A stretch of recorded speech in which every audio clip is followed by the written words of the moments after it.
Hi everyone! Good morning! So, ang tanong is, ramdam mo pa ba si Lord? So, ang verse po natin ngayon is based on Acts 17 verse 27 to 28. Nakakatuwa po na yung topic natin ngayon is may kinalaman sa immanent. Ano yung immanent? Immanent kasi ibig sabihin Diyos natin, hindi siya basta Diyos na malayo sa atin, kundi yung Diyos natin, Diyos na malapit sa atin. At alam niya kung ano yung pinagdadaanan natin, ano yung sitwasyon natin. And in fact, mas alam pa ng Diyos yung sitwasyon mo kaysa sa'yo. Mas malapit pa ang Diyos kaysa sa'yo at kahit sino pang tao. Even sa mga close friends natin, family natin, mas alam niya kung ano yung mangyari sa'yo. So, immanent means He is not distant or detached from His creation. God is actively present in every part of the universe, especially in the lives of His people. His presence is not far off. He is involved, near, and working within the world to accomplish His purposes. He is both transcendent, beyond creation, and immanent within the creation. A God who is both us and beyond us. He is outside of the creation, at the same time, He is within the creation. He is actively involved in the creation. So, dito natin sa verse natin,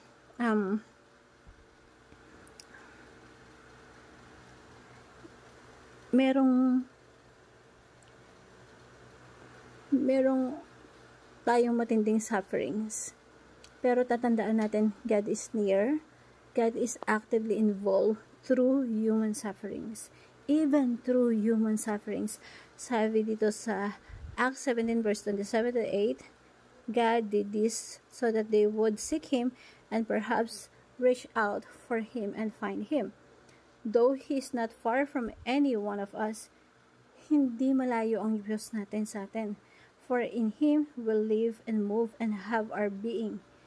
As some of our own poets have said, we are His offspring. Yung Diyos natin, hindi siya malayo sa atin. Matatagpuan at matatagpuan natin siya. Kasi hindi siya malayo sa bawat isa sa atin. At siya, sa Kanya tayo nabubuhay, kumikilos, at yung pagkatao natin nasa Kanya. Sapagkat tayo ay Kanyang supling. So, yung first teaching natin is, number 1, God's immanence means He is always present.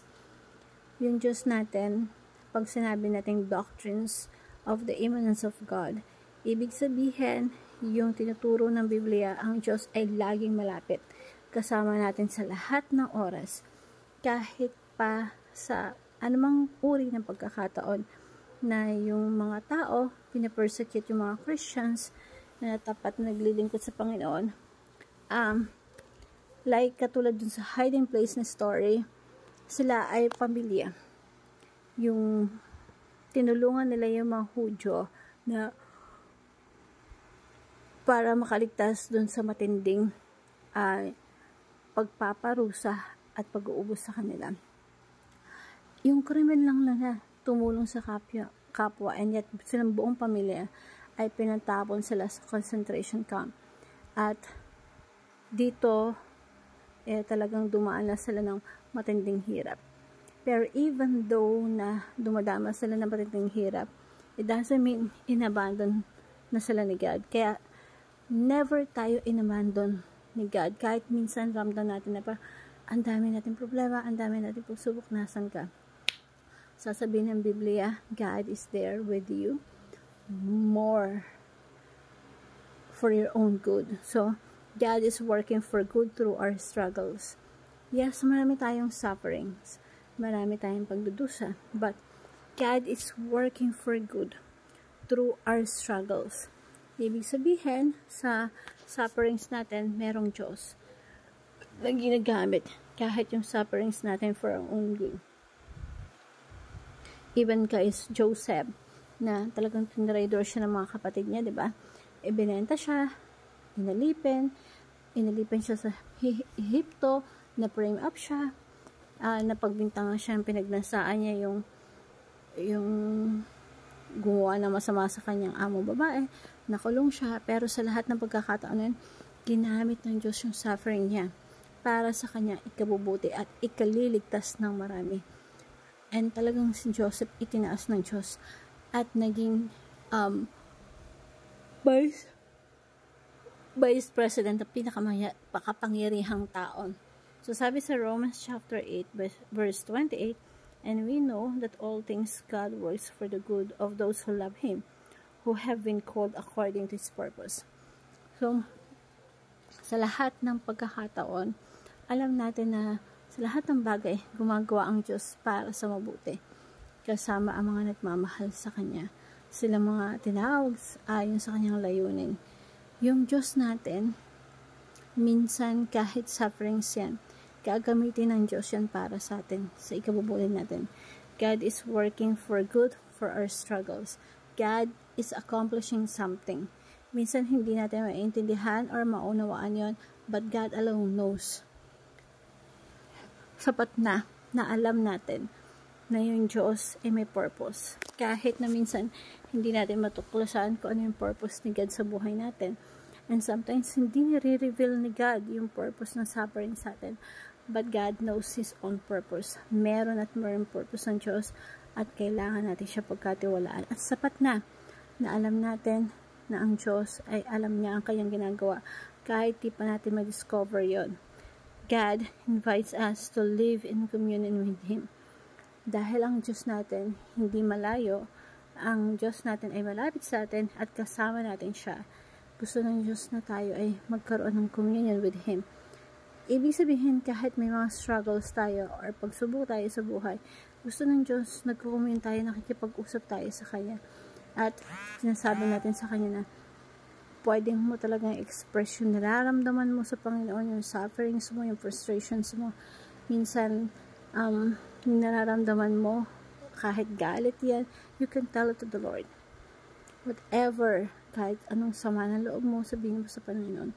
Because God wants you to commune with Him. Kung nasaktan ka, sabihin mo yung hinanakit mo sa Panginoon.